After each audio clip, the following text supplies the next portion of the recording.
Hey, welcome on in, guys. Tobin here with you, and thanks for checking out the channel. Hope you're doing well out there. I am here in Nashville. I'm getting set to call Dirty Boxing 4, which you guys can watch live and free on YouTube. And check that on out tomorrow. We get going today. I'm going to be going down to downtown, and I'm going to be throwing to the weigh-ins, the face-offs with my guy Jason Anik. So we look forward to that. There should be some fun stuff on the broadcast there. We should have a great time. Hope you guys can check that on out. You know, I'm buzzing from the heat, kicking ass right now. We did an injury update in the midst of all this. Norman Powell apparently still ailing a little bit with this knee, or this groin, excuse me, and he is doubtful for the Spurs game. Nikola Jovic is questionable with a hip contusion. Remember, he took that spill yesterday at the end of the game. Looked a little. I was a little worried. I was like, "Oh man, come on, not another loose ball fluke injury to take out Jovic, dude." So I was not happy about that. That really sucked. Tyler Hero, Yakachonis, they remain out, and of course Terry Rozier. And so today there was some new news in regards to Terry Rozier. Actually, as soon as I was about to hit record, there was a new thing that came out on this. So this is at 4 Eastern, the latest and greatest with all the stuff regarding Terry Rozier. So the new news that came out yesterday, there was a few things. One, it was reported by ESPN that Terry Rozier had a tax lien put on his property in 2023 in excess of $8 million. Apparently, it was for some outstanding debt from 2021 taxes, and so he was dealing with that. And so obviously that raised a lot of eyebrows because like, oh, Terry Rozier owes the government millions of dollars allegedly.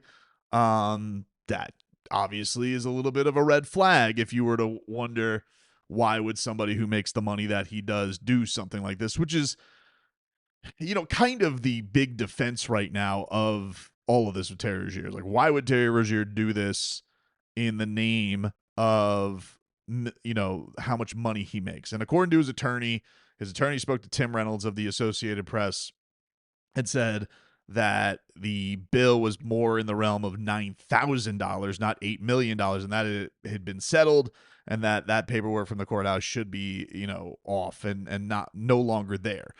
But it was reported yesterday by ESPN. And so when you're wondering, like, hey, what would be the reason behind this?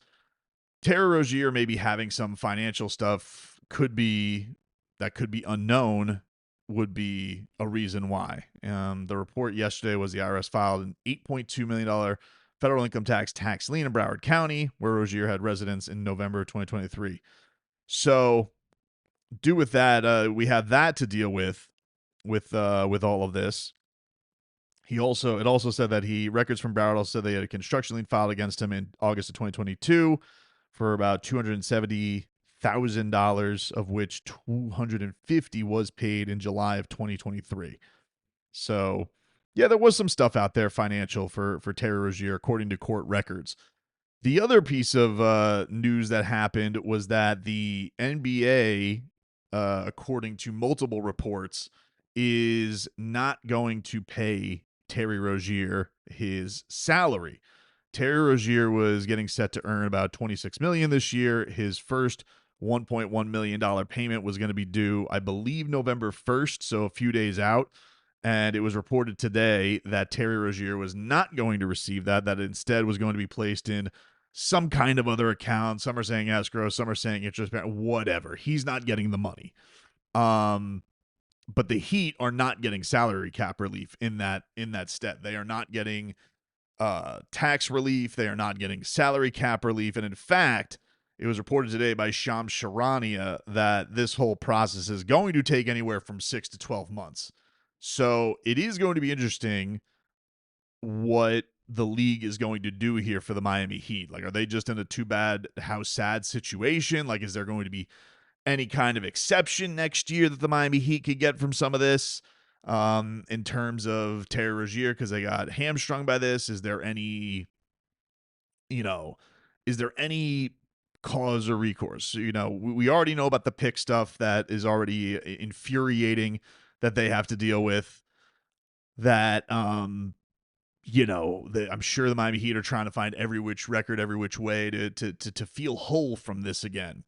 So the other piece of defense that came out to give the other side of this, so Jim Trusty, Terry Rozier's agent, went on the Will Cain show on Fox News, and I'll tell you a couple things that stood out were interesting about this. So Terry Rozier, he kept saying, I don't want to try every nugget of this thing, but he said on the Terry Rozier thing that was interesting is that they're not denying that Terry Rozier maybe told his friend that he was banged up or was going to pull himself out. So that appears to be, a place that they're going to go. That they are going to be in a place where he himself is not denying that they told this childhood friend something. Whatever happened in regards to that, whatever happened in the aftermath with that, they're not getting into that. But the attorney seems to be conceding, hey, the friend seemed to know. Terry told the friends something. Was there a thing between them? Because I keep going like this, and this is just theoretical. This is not me reporting or accusing. I happen to think when people talk about the money thing, if it's true Terry Rozier was hurt, and people do dumb stuff for their, and you do dumb stuff for your friends. Did Terry Rozier tell his friend something in regards to try and help him benefit his friend in thinking that it was kind of a victimless crime? Because it's like, my whole thing with the Rozier thing is you can't fix games, all right? And you can't impact the integrity of games. That's true. But I think that everybody is getting a little crazy with, who's going to know, who's not going to go, who's not going to know. This to me is a little crazy because the house always has an advantage in gambling. They have more intel than any of us do. So the idea that some other bettor may get a leg up because they know that Terry Rozier foot injury is bothering him, oh well, too bad. Like that's I don't know. Like people are talking about this crazy stuff about, we gotta tighten up the reporting. You can only disclose certain things to certain people. It's like, well, what are you gonna do, dude? Are these guys not gonna live life? The question is, did Terry Rozier go in this plan and not tell anybody that he was gonna pull out? Because the interesting thing about this is that he wasn't on the injury report. His attorney is coming out here and he's saying, well, the Hornets knew that he was implying to them, we're out of the playoff race, we're one of the worst teams. Let's go in this. Let's just shut it down. Like they were. And the thing that I would say to that is like, why would the Hornets be against that? Like there were a couple things that are a little contradictory here that the lawyer is saying that I don't really understand. If your team is out of it in the playoffs and you're in a situation where, okay, you want to go out there and you want to lose games because you want to get ping pong balls, right? And that's the situation that you want your team to be in. And the Hornets were the fourth worst team in the league that year, right? Why, you're not close to anything, right? You're not in this mix to go and make the playoffs. You're 14 games out. So why are we making it seem like the Hornets wouldn't be okay with Terry Rozier shutting down an injury? Like why keep it a secret? And then the other part of this that doesn't coincide is, well, he's also saying, why would Terry Rozier do this? Terry Rozier had a clause in his shoe contract that if he played 70 games, he got some kind of a certain bonus and that he missed that bonus. And so why would he do it intentionally, right? So it's kind of one of the things that, so like, were you going to try and play the games or are you not going to try and play the games? Like that one is where I'm a little bit squirrely on it. It's like, all right, he didn't want to miss out on the shoe bonus, so he didn't tell anybody, but he also had been telling the Hornets, this isn't feeling so good. Maybe it's time to wrap this up. And so I'm a little like, well, which one did you do? Did you want to shut it down or did you want to keep going for the shoe bonus? Like that's the one where I'm a little iffy on it, like with the lawyer. And it's, do with it what you will. Now, it does appear that this, whatever happened with this shoe contract, did end at that year. In defense of Terry Rozier, this does line up that because he was with Puma, and this is the first time I've ever been privy to this. God, I need to. This is a sickness to look up stuff like this.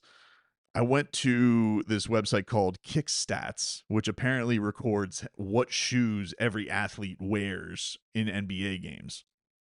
And Terry Rozier was wearing Puma this end of the season. He was wearing different Pumas. He had a deal with Puma up until up until March 23rd, 2023. He was wearing Pumas. And then he comes back the next year.